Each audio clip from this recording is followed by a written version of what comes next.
Baik, Assalamualaikum warahmatullahi wabarakatuh. Selamat pagi, salam sejahtera untuk kita semua.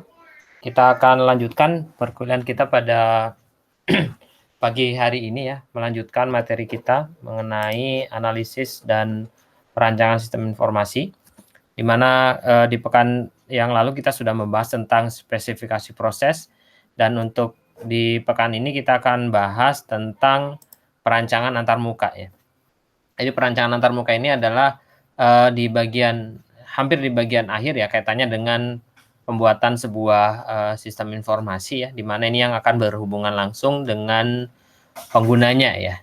Jadi kadang ada beberapa faktor yang perlu diperhatikan terkait dengan hal ini ya, karena ini dikembalikan lagi, ini masalah kadangkala juga masalah selera, dan juga kadangkala juga memang kebutuhan-kebutuhan khusus terkait dengan antar muka ya. Walaupun di sebelumnya kita sudah membahas tentang bagaimana kita memodelkan datanya, kemudian membuat rancangan sistemnya ya. Nah, di yang kali ini kita akan membahas tentang bagaimana kemudian yang sudah dibahas di rangkaian-rangkaian sebelumnya itu divisualisasikan ke dalam bentuk tampilan yang bisa diterima oleh user. Ya, kurang lebih untuk antar muka itu ada input dan juga output ya. Apa itu input, apa itu output terkait dengan perancangan antar muka. Mari kita simak penjelasan berikut ini. Baik, tentang desain input ya. Jadi untuk yang namanya user interface itu memang harus dirancang sesuai dengan keahlian, kemudian pengalaman, dan juga ekspektasi atau harapan dari user gitu. Kalau misalkan desain interface-nya itu kemudian dapat menyebabkan user membuat kesalahan, maka kemudian itu dapat mengakibatkan sistem-sistem itu akhirnya tidak digunakan. Selain tadi ya, misalkan menyebabkan user membuat kesalahan karena mungkin tidak ada peringatan dan lain sebagainya. Juga buruknya desainnya, kalau misalnya kita mendesain terus buruk desainnya, itu juga akhirnya sistem itu tidak digunakan ya. Nah, yang namanya sistem itu untuk membuat kemudian bentuk input yang mudah dan bermanfaat, ini ada hal-hal yang harus diperhatikan. Yang pertama, nah ini kita menyusun form input sesuai dengan tujuannya. Jadi kita buat dulu form inputnya, tujuannya untuk apa, misalkan untuk registrasi barang misalkan. Jadi kita form inputnya juga harus sesuai gitu. Ada misalkan text box, kemudian ada button untuk CRUD-nya ya, create, read, update, delete ya, proses transaksi ke database dan sebagainya. Dan kemudian form input ini harus dapat mudah diisi sehingga dalam pengisiannya dapat mengurangi kesalahan. Kemudian pengisiannya dapat cepat diselesaikan dan mudah untuk dibaca gitu. Ada kalau misalnya lihat ya, contoh misalkan Anda mau registrasi ke Facebook atau registrasi ke Gmail misalkan, itu biasanya untuk tampilan inputnya sangat simple ya. Memang disesuaikan dengan kebutuhan lagi-lagi gitu. Kemudian tampilan input di layar itu harus konsisten, menarik, tapi sederhana sesuai dengan tujuannya dan memberikan kemudahan kepada penggunanya. Makanya kadang di proses desain input ini juga ada beberapa faktor yang perlu diperhatikan ya, apalagi tadi kita sebutkan sesuai dengan usernya gitu. User tersebut ahlinya apa, pengalamannya seperti apa. Contoh misalkan kita membuat aplikasi untuk anak-anak, tapi kita buat interface-nya tidak mencerminkan untuk anak-anak, maka kemudian anak-anak akan cepat bosan dan lain sebagainya. Jadi memang kita harus belajar sedikit tentang desain ketika misalnya membuat sebuah aplikasi ya. Atau kita bisa mencontoh terlebih dahulu aplikasi-aplikasi yang populer ya. Ya, jadi memang harus tahu dulu usernya seperti apa. Nah, di bukunya Kendall and Kendall itu ada 3 bagian tampilan layar yang harus diperhatikan. Pertama di bagian judul. Di bagian judul itu kalau misalnya kita buka form, maka ini akan memberikan keterangan bahwa kita sedang misalkan update data customer atau master customer ya. Formnya ada judulnya sehingga akan mempermudah gitu. Kemudian di bagian tengahnya ini digunakan untuk memasukkan data yang diatur dari kiri ke kanan atau dari atas ke bawah. Nah, kemudian bagian berikutnya adalah bagian pendapat dan petunjuk. Petunjuk biasanya ada namanya hint ya. Kalau misalkan Anda lihat misalkan di Google, Gmail misalkan ketika login biasanya ada lambang seru di samping text box ya. Anda bisa di hover atau diarahkan mouse-nya ke arah lambang tersebut, kemudian akan ada teks yang muncul, itu namanya hints ya. Nah, kemudian di situ ada keterangan misalkan isi dengan format bla bla bla dan lain sebagainya. Nah, kemudian di desain input itu digolongkan menjadi dua karakteristik ya. Yang pertama, bagaimana data didapatkan, ya. Kemudian dimasukkan dan diproses. Kemudian bagaimana metode dan teknologi yang digunakan untuk mendapatkan dan memasukkan data. Data capture adalah identifikasi dan penambahan data baru. Ya. Jadi input itu ada dua karakteristik, bagaimana data didapatkan atau capture, terus kemudian bagaimana untuk mendapatkan dan memasukkan datanya. Seperti itu. Nah, ini ada namanya source document ya. Source document adalah form yang digunakan untuk menyimpan transaksi perusahaan, khususnya data-data yang ada pada transaksi tersebut. Nah, data entry adalah suatu proses translasi atau perubahan source data atau dokumen ke dalam format yang mudah dibaca oleh komputer. Jadi misalkan di sebuah perusahaan ya, di awal kan kita sudah mempelajari tentang analisis kebutuhan user, misalkan ada beberapa form. Contoh misalkan form registrasi ya. Form maksudnya di sini secara fisik, secara kertas. Nah, secara fisik ini kemudian dipindahkan ke dalam sebuah tampilan di user ketika melakukan pemrograman. Oke, itu adalah kaitannya dengan desain input. Nah, ini ada kemudian desain output ya. Untuk desain output ini juga hal yang penting bagi user ya. Jadi kalau tadi ada input berarti user yang melakukan mengetik, kemudian melakukan proses transaksi. Nah, ini outputnya harus jelas juga ya. Contoh misalnya user butuh informasi barang yang terjual pada hari ini. Nah, itu termasuk kategori output. Kita harus mendesain outputnya. Contoh misalkan, outputnya ada di satu halaman yang sama, atau outputnya harus di halaman yang berbeda, supaya mudah untuk balik ke halaman yang pertama, dan lain sebagainya. Nah, kembali lagi ya, kualitas output ini memang bagian penting bagi user. Kemudian perlunya penyajian informasi yang jelas, tampilan yang menarik ya. Itu juga kalau yang dimaksud dengan tampilan yang menarik itu tergantung dari jenis sistemnya seperti apa. Kemudian mudah dibaca dan sesuai dengan dimensi kualitas informasi. Ada nanti bisa dibaca dimensi kualitas informasi seperti apa ya. Kemudian untuk menentukan metode presentasi dan format yang tepat dan sesuai yang harus diketahui adalah, nah ini yang perlu Anda pahami dulu kalau misalkan kita membuat desain output. Yang pertama who atau siapa yang menerima output dari sistem. Contoh yang tadi yang saya ceritakan ya, ternyata ini untuk anak-anak, ini untuk dewasa, yang lain lagi, ini untuk user biasa, ini untuk tampilan untuk manajemen. Kalau tampilan untuk user biasa, misalkan biasanya tampilannya harus lebih detail, satu persatu dan sebagainya. Tapi kalau untuk tampilan untuk misalkan manajemen, berarti dia hanya butuh dashboard misalkan ya, di mana di dashboard tersebut kita bisa melihat summary-nya atau ringkasannya. Kemudian berikutnya adalah kapan. Nah, kapan output itu diterima dan dibutuhkan oleh user. Jadi misalkan ada kan kita kadang kita akses website terus tiba-tiba ada informasi yang sebetulnya kita tidak butuhkan. Ya. Karena memang itu sebetulnya iklan misalkan ya, contohnya buka detik.com biasanya itu di awal ada informasi iklan di sana. Tapi itu memang dibutuhkan kaitannya dengan kebutuhan untuk mendapatkan AdSense atau mendapatkan keuntungan dari penayangan iklan tersebut.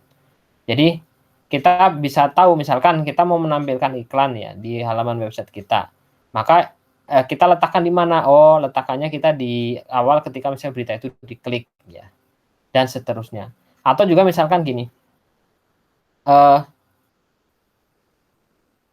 Kemudian misalkan ya Anda pernah buka aplikasi banking misalkan dan lain sebagainya, itu biasanya ada session timeout-nya gitu. Jadi dalam jangka waktu tertentu kemudian tidak ada transaksi di dalamnya, maka kemudian layar akan memberi informasi bahwa sessionnya habis. Sehingga kita harus memasukkan username dan password lagi. Nah, itu contoh-contohnya. Kemudian what atau apa, output apa yang diterima oleh user atau keluar dari sistem. Ya. Outputnya misalkan apa, sistem itu hanya menampilkan saja misalkan, atau kemudian yang ditampilkan itu disimpan ke dalam format PDF, atau bisa dilakukan cetak langsung ke mesin printer dan lain sebagainya. Kemudian yang terakhir adalah how ya. How itu bagaimana output disajikan atau ditampilkan, apakah dalam bentuk dokumen atau dalam bentuk tampilan di layar ya. Kurang lebih hampir serupa dengan what ini, tapi how ini bagaimana kemudian disajikan gitu. Outputnya mau seperti apa, contohnya misalnya diklik, oh dicetak, diklik, oh hanya ditampilkan, diklik, oh disimpan ke format dokumen tertentu. Contohnya seperti itu. Nah, berikutnya dalam tujuan perancangan output itu kurang lebih sebagai berikut. Yang pertama adalah merancang output untuk tujuan khusus. Untuk tujuan khusus apa? Misalkan ya tadi sebagai contoh ya, misalkan kita akan melakukan proses tujuannya adalah untuk mengganti password misalkan, atau ada notifikasi ya, ada kebutuhan khusus kalau misalnya ada ganti password, ada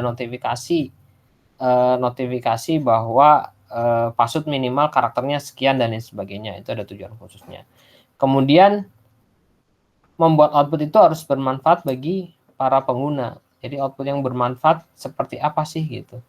Jadi kalau user butuhnya ngeprint bisa ditampilkan, atau misalkan user butuh data terus bisa ditampilkan dalam bentuk grafis ya, seperti itu.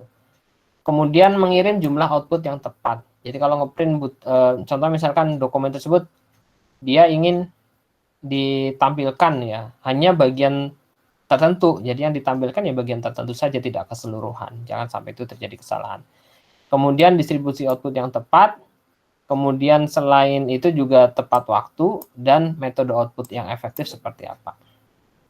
Nah, ini ada klasifikasi user ya. Tadi kan salah satunya kita sudah terangkan bahwa who ya.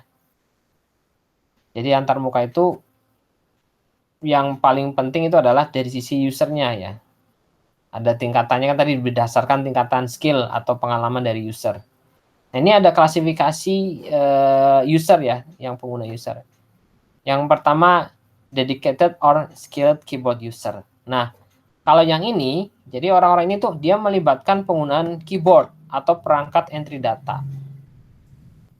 Jadi mereka itu tidak terlibat dalam pengambilan keputusan ya, biasanya. Nah, tetapi mereka itu biasanya akan fokus pada kecepatan dan akurasinya. Nah, pengguna keyboard itu tidak akan tahu daerah aplikasi yang data diarahkan menuju atau berasal dari mana. Dan satu-satunya kontak dengan pengguna mungkin ketika kesalahan dalam mengetik atau transkripsi data yang dikoreksi. Jadi dia hanya kalau dalam bahasa kasarnya adalah tukang input ya. Dia hanya input terus melihat hasilnya apakah salah atau tidak, tapi dia tidak melihat proses di dalamnya seperti apa. Maaf.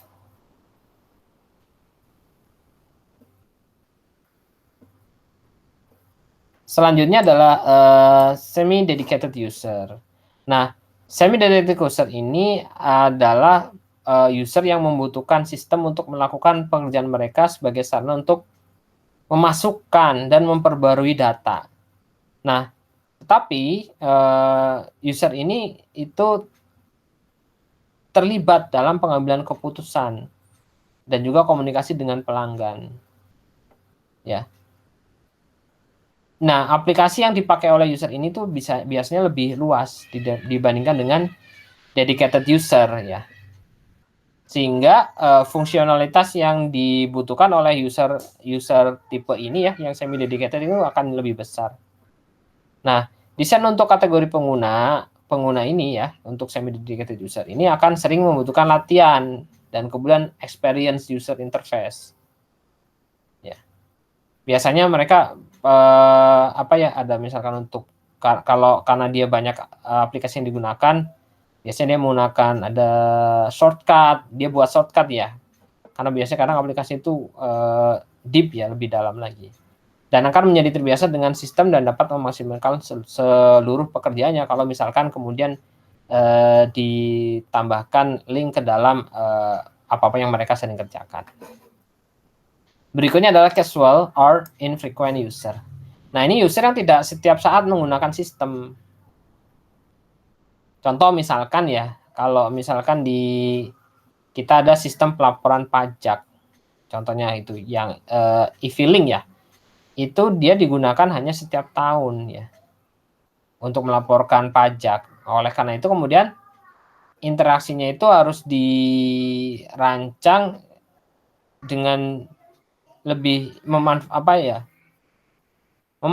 memanfaatkan sisi intuitifnya si user ya.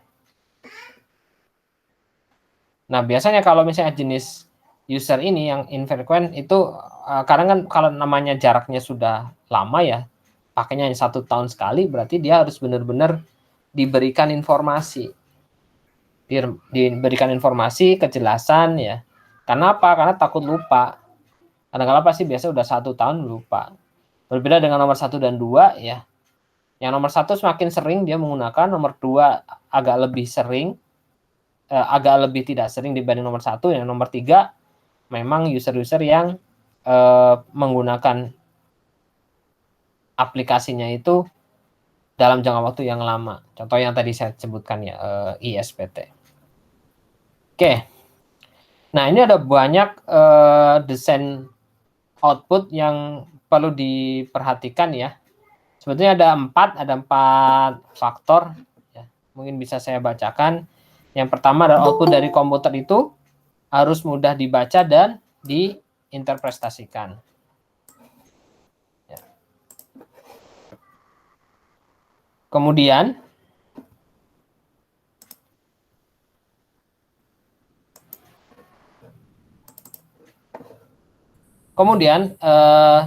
untuk memudahkan dari output dari komputer yang tadi ya, output dari komputer itu harus mudah dibaca dan diinterpretasikan. Apa saja item-itemnya? Ada kurang lebih 11 item yang harus diperhatikan. Yang pertama, namanya output harus ada judul ya. Sehingga orang bisa mengidentifikasikan ini output yang dari mana. Apalagi kalau misalkan kita lihat misalkan outputnya itu bisa lebih daripada 1.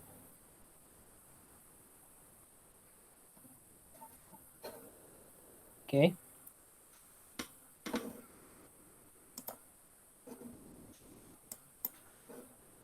Baik. Kemudian setiap output itu harus diperbarui dan diberi tanggal ya. Ini akan membantu pembaca untuk menghargai nilai dan informasi tersebut. Contoh misalkan outputnya itu selain diberi informasi judul, diberi informasi juga tanggal update-nya kapan misalkan. Sehingga akan mengetahui, oh ini ternyata output yang terbaru. Kemudian yang ketiga, laporan dan layar harus memiliki bab dan subbab pada masing-masing segmen informasi. Jadi kalau misalkan di output tersebut ada sub informasinya, maka kita bisa memberikan keterangan di dalamnya. Lalu yang poin D atau poin keempat, pada output berbasis form, semua bagian harus diberi label dan atau nama yang jelas ya. Contoh misalkan sudah registrasi kemudian diklik reportnya, berarti harus ada kejelasan. Contoh misalkan ada di situ tertulis Muhammad Wahidin, tapi di sebelahnya ini apa? Oh ternyata nama misalkan. Kemudian ada tertulis angka misalkan. Nah ini angka apa? Oh ternyata di situ ada tulisan gaji pokok. Kemudian ada tulisan angka lagi. Oh ini perhitungan lembur. Tapi kalau misalkan angka-angka tersebut tidak ada informasinya, maka output kita bisa dikatakan buruk. Kemudian pada output yang berbasis tabel, semua kolom yang digunakan juga harus diberi nama atau label ya. Ini kadang yang sering terjadi kelupaan biasanya ya, kelupaan untuk tidak memasukkan judul, dan itu sebetulnya sangat fatal. Berikutnya poin ke-6 untuk judul bab, field name, kemudian judul kolom, itu memang kadang ya sering mengalami penyingkatan untuk menghemat tempat. Nah, biasanya laporan tersebut itu harus menyediakan akses untuk melihat dan menginterpretasikan singkatan tersebut. Jadi kayak semacam dibuat glossary-nya ya, mungkin bisa ditampilkan di help, atau mungkin juga diberi hint gitu. Kalau misalkan ada singkatan ya, misalkan di sini adalah TTL misalkan. Oh, ini singkatan apa ya TTL?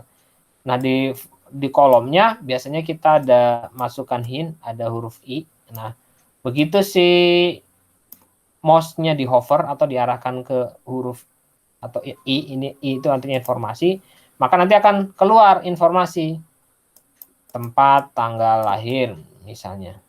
Gitu. Yang poin G, hanya informasi yang dibutuhkan saja yang dicetak atau ditampilkan. Pada output online, pergunakan judul informasi dan menyediakan metode atau cara untuk memperluas dan memakai level untuk menjelaskan detailnya. Jadi yang dibutuhkan saja untuk yang dicetak. Apalagi kalau misalkan ternyata ketika contoh misalnya kita cetak slip gaji, ya maaf, contohnya kita cetak apa ya, kita terrelasi yang masih ada hubungannya dengan kemarin ya, cetak laporan penjualan misalkan. Ternyata di laporan penjualan tersebut ada informasi karyawan, misalkan karyawan membuat laporan dan ternyata di sana keluar gaji karyawannya. Nah, itu sangat fatal kadang. Misalnya terjadi seperti itu. Ada informasi rahasia yang sampai di-outputkan. Berikutnya yang poin H. Jadi agar informasi tersebut dapat digunakan, maka informasi tidak boleh diubah secara manual. Yang namanya juga output ya. Kalau misalnya ada perubahan, ya sebaiknya lakukan lagi input dan ada proses verifikasi. Kemudian poin yang I, informasi itu harus tampak seimbang pada laporan atau tampilannya. Jangan terlalu penuh atau tersebar. Jadi harus bisa lebih mudah dibaca. Jadi memang kadang ini lagi-lagi intuisi dari si pembuat outputnya ya. Seperti apa. Nah, tadi di awal disarankan kalau misalkan kita masih kebingungan untuk saat ini kita bisa lihat ya. Sekarang kan sudah banyak sekali yang membuat report-report dan sangat bagus. Anda bisa mencontohnya dari sana. Berikutnya yang poin J, user ini harus dapat dengan mudah menemukan output tersebut. Kemudian kalau misalnya ada laporan, kita bisa klik next-nya, kemudian atau kita bisa klik back, kita pergi ke halaman berapa dan lain sebagainya, itu harus memudahkan si user. Kemudian jargon komputer dan pesan error harus diabaikan dari semua output. Jadi kalau di output ada pesan error ya, harus kita kemudian sikapi ya. Contoh misalkan di Visual Studio ya, Visual Studio Net misalkan ada if error, maka tampilkan message box misalkan. Message box. Jadi jangan sampai yang keluar errornya adalah bahasa-bahasa komputer gitu. Ini akan kemudian user akan menyulitkan bagi user. Oke, itu yang pertama ya. Jadi output dari komputer harus sudah dibaca dan diinterpretasikan. Kemudian yang kedua ya, itu timing output komputer itu penting. Jadi artinya informasi output itu harus menjangkau penerima ketika informasi tersebut digunakan atau transaksi atau pengambilan keputusan. Jadi jangan sampai kalau misalkan kita ada kebutuhan untuk pengambilan keputusan, ternyata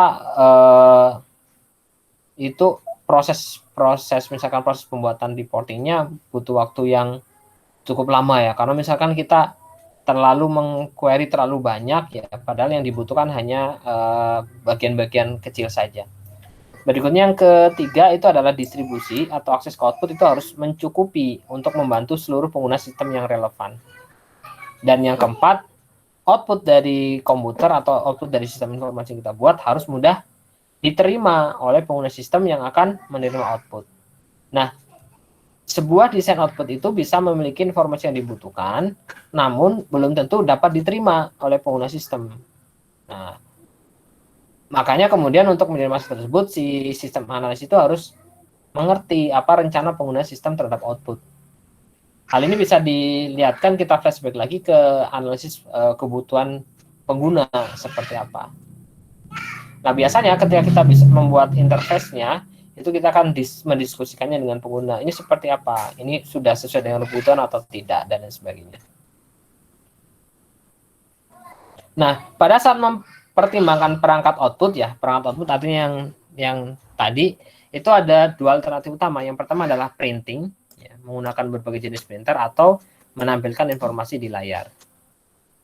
Nah, ketika output atau informasi ini dicetak di kertas ataupun ditampilkan di layar, maka ada tiga prinsip ya, tiga prinsip penting yang harus diperhatikan.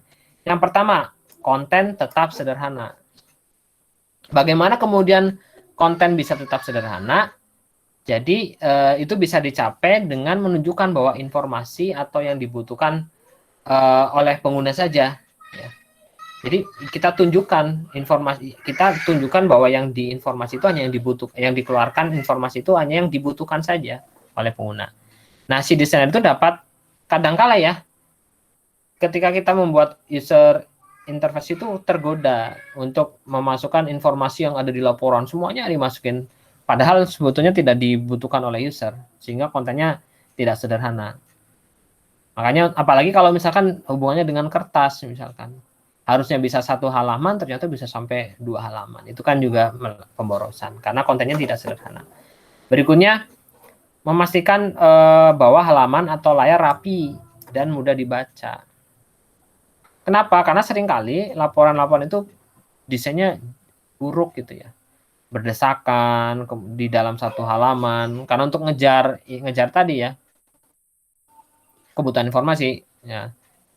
Karena kalau misalnya di dalam 1 halaman kemudian berdesakan, penuh, itu sulit kadang untuk mengartikan atau membaca laporannya. Kemudian yang berikutnya adalah menyusun informasi itu secara logis di halaman atau di layar. Kalau logis, informasi itu dapat dengan mudah dan cepat digunakan dan dipahami. Oleh karena itu, yang namanya output yang ditampilkan di layar atau di print itu harus biasanya ada judul utamanya atau judul yang bisa mengidentifikasi tujuan dari output tersebut itu apa. Oke. Nah, lanjut. Kadang itu dibutuhkan juga ya menampilkan informasi dalam bentuk file. Dalam artian kita simpan ke file dengan format-format tertentu. Bisa disimpan di format JPEG atau gambar, GIF juga gambar, kemudian dokumen seperti PDF atau file Microsoft Word, atau dalam spreadsheet seperti Excel atau presentasi dalam PowerPoint. Jadi ya disesuaikan ya dengan standar yang berlaku di organisasi. Contoh misalkan gini, kita di organisasi tersebut ada standar bahwa output dari dokumen ini tidak boleh dilakukan editing ya. Maka kemudian kalau misalkan Anda mengoutputkannya ke Excel, file Excel ya, Anda harus pastikan bahwa file Excel itu terproteksi. Ada passwordnya dan lain sebagainya. Tapi kalau misalnya memang tidak perlu diproteksi, tapi tidak bisa dilakukan editing, bisa Anda membuat amannya itu di outputkan ke format PDF.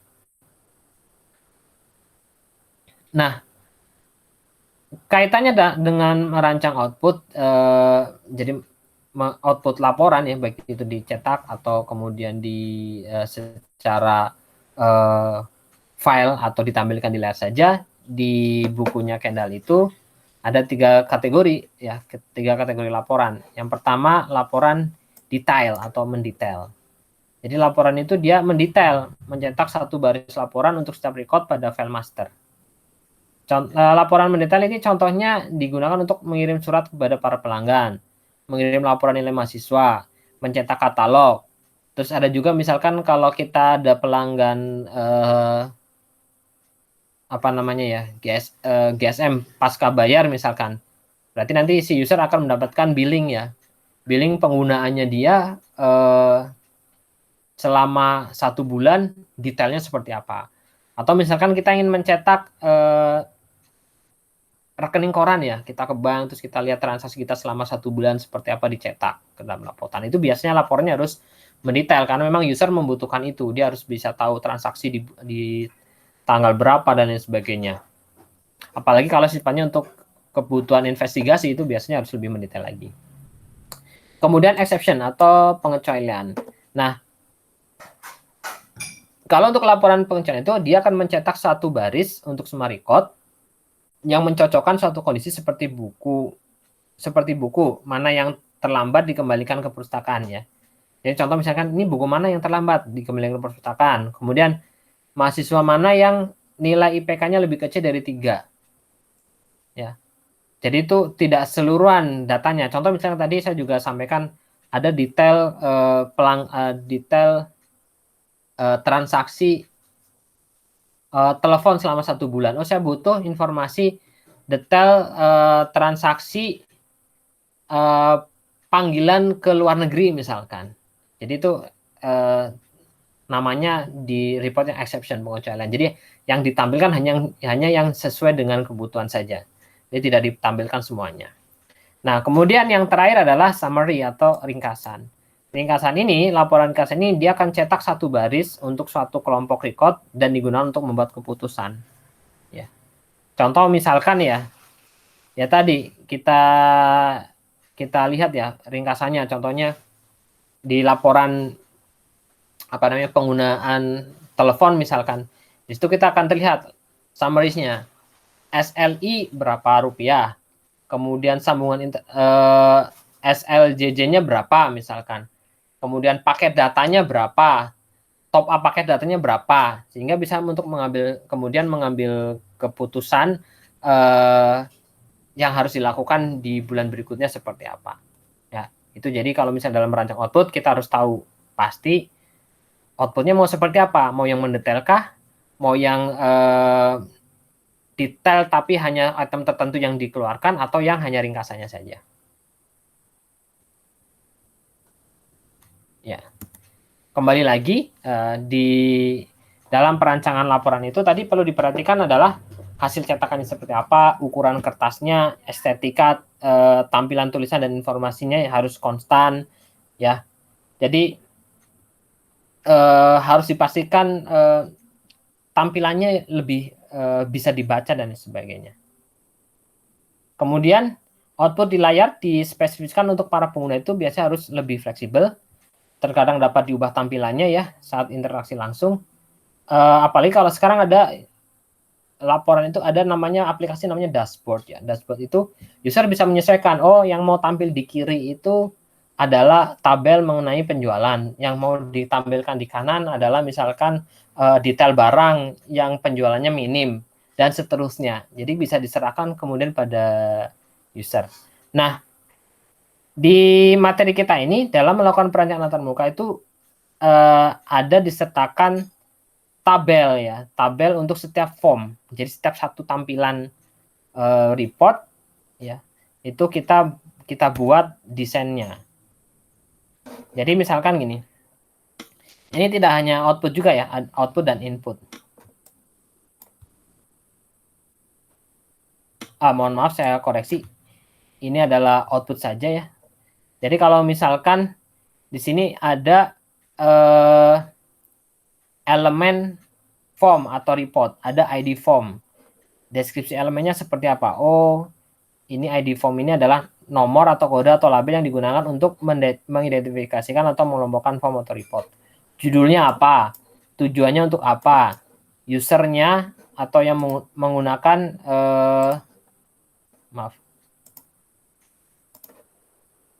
usernya yang menggunakan siapa? Sumber datanya dari mana? Frekuensi dan disposisi ya.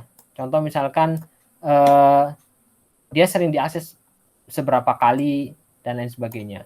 Visual layoutnya atau tampilan layoutnya ada, kalau misalkan ada header atau footernya. Kemudian report bodinya seperti apa ya, interaktifnya. Kalau misalkan report tersebut bisa dinamis, contoh misalkan gitu ya, tadi ada salah satu jenis report yang bisa kita spesifikasikan sesuai dengan yang dibutuhkan ya, itu kita bisa buat output yang interaktif. Kemudian yang tidak kalah penting adalah akses keamanan, bahwa report tersebut hanya bisa dilihat oleh yang membutuhkan saja atau yang mempunyai otorisasi terhadap report tersebut. Nah, kemudian yang terakhir akan kita bahas ini adalah terkait dengan contoh perancangan antarmuka ya. Jadi kalau di buku kita ini kita membahas tentang penjualan ya, sistem informasi penjualan, maka kemudian kita bisa membuat struktur menunya ya, contohnya ini hanya struktur menu. Di sistem informasi penjualan itu ada data induk, jadi ketika diklik data induk di dalamnya ada barang, ada supplier, ada keluar, untuk keluar dari aplikasi, biasanya keluar itu ada di kiri ya. Atau misal kemudian transaksi itu ada penjualan, laporan hasil, kemudian laporan itu laporan kas, laporan penjualan, laporan barang. Atau misalkan ternyata Anda juga butuh, Anda bisa masukkan menu ya, misalkan yang bisa mengkonfigurasi user, Anda di paling kiri biasanya menunya namanya file misalkan. File keluar, file login, file logout misalkan. Ini juga diberikan keterangan. Nah, kemudian Anda akan berikutnya mendesain form yang lainnya ya. Ini kalau ini contohnya adalah form menu utamanya ya. Selanjutnya, misalkan kita untuk menampilkan form tambah data barang ya. Jadi kan di sini ada untuk data induk, ini kemudian data barang ya. Ketika diklik data induk terus klik barang, keluar menu ini ya. Di dalam data barang ya, di dalamnya itu ada kode barang, nama barang, satuan, jenis dan lain sebagainya. Ini Anda bisa lihat dari mana? Anda bisa lihat dari perancangan interface sebelumnya. Perancangan modeling data, kemudian yang mau direlasikan dengan data ini seperti apa, dan tidak boleh terlewat ya, sesuai dengan spesifikasi yang sudah diberikan kepada user. Ya, kurang lebih itu yang dapat saya sampaikan pada kesempatan kali ini. Silakan jika ada pertanyaan.